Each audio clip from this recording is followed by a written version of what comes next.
Hello Sag, how are you going? This is your general reading for the month of September. Visual blurb is down below. If you are returning, hello, welcome back. It is really nice to see you again. And if you're new to the channel, hello, welcome in. I hope you get something from this. So let's see what's going on for Saggies this month. The routine seeker. Now, I am a Sagittarius, and I have to tell you that for the last at least week, the Eight of Pentacles has been showing up for me every morning, usually in the same place.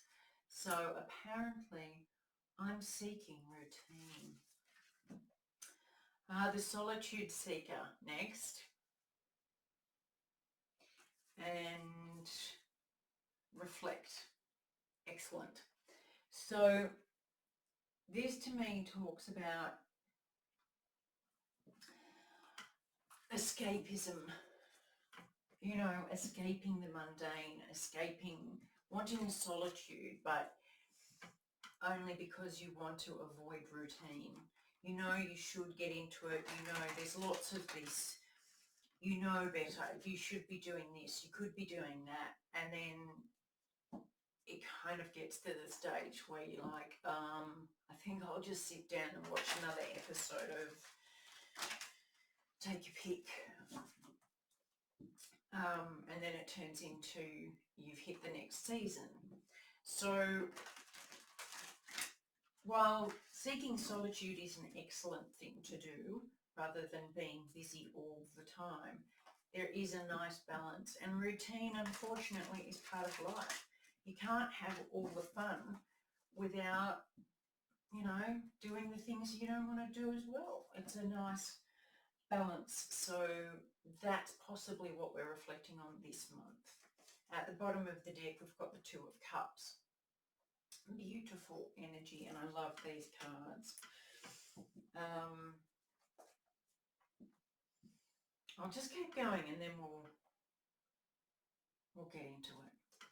So we've got the Knight of Swords, the King of Wands, the Ace of Cups, the Ace of Pentacles, the Four of Swords, the Seven of Cups, yeah, there it is, the Eight of Swords, trapped, the Four of Pentacles, hanging on to what's not working, and the Queen of Swords.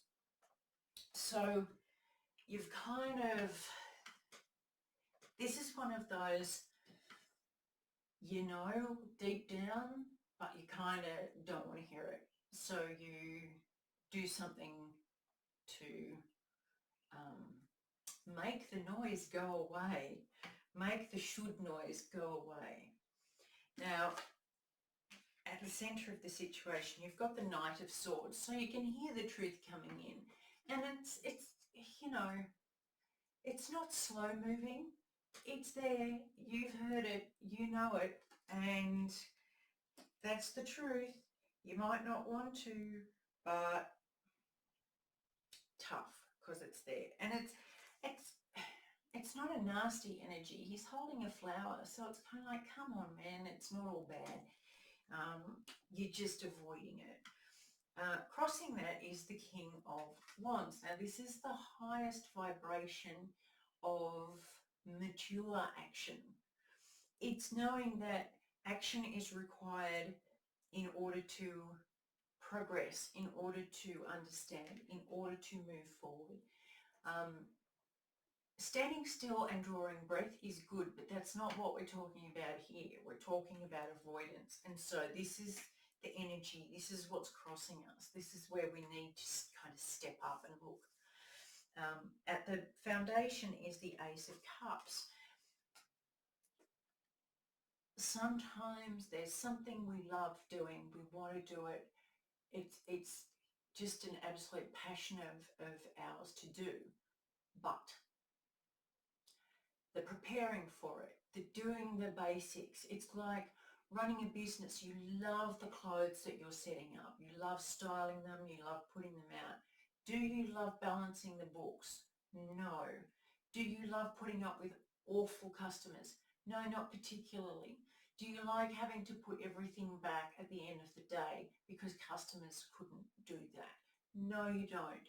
But that's what it takes to get the whole thing. You can't just pick and choose when you have something that you're passionate about.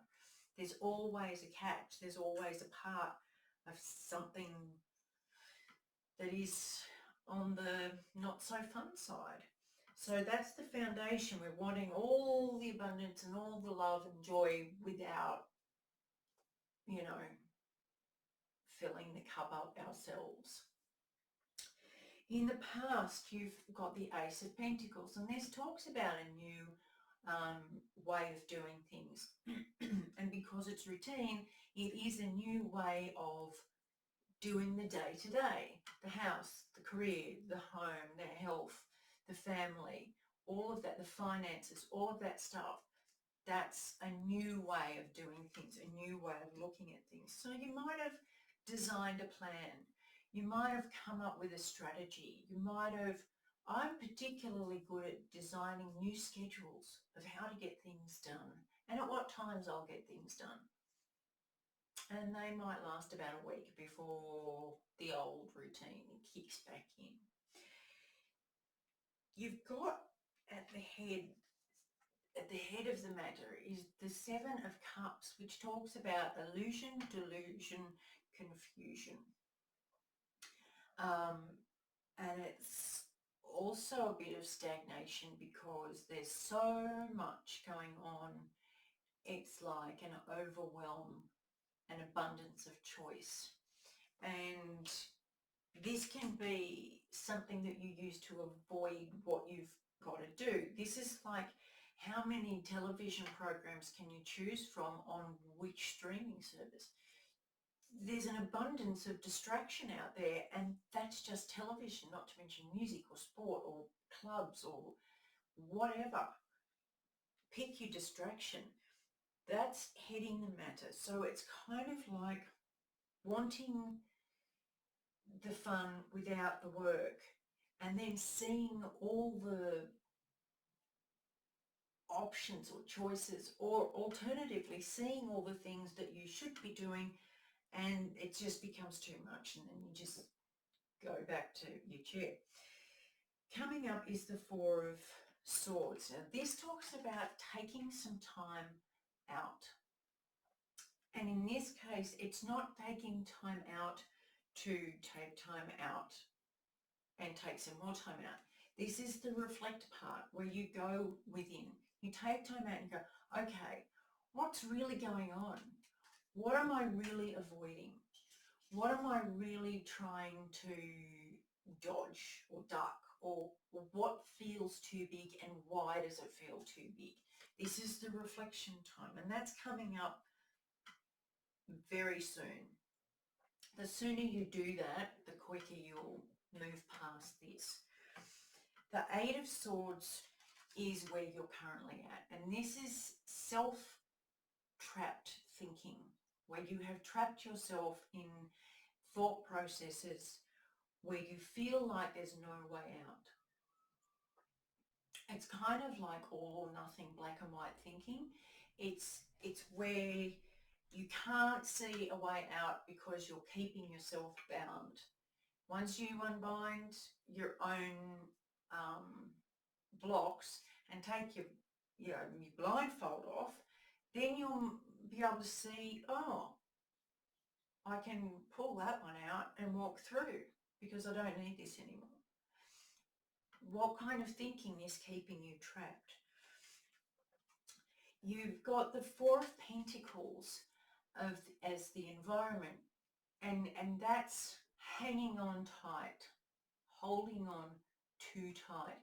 And with the spider's web here, all the possibilities, the blue butterflies here, all the possibilities are being trapped and held back. Your hopes and fears is the Anand card. Now, this talks about the universal continuum, the round and round. There is no beginning, there is no end. It is just all one. It's all part of a cycle. And it's this kind of your hopes and fears, that the birth part that you are feeling is also accompanied with a death part. You've got to let go of something. You've got to let go of old thinking. You've got to let go of the resistance to doing the work, the resistance to doing what you know you need to do. You've got to let go of that. And you don't want to, because that's like a death. But the birth, the beauty of the growth, you can't get that either without going through the ending. And it's this whole cycle over and over again.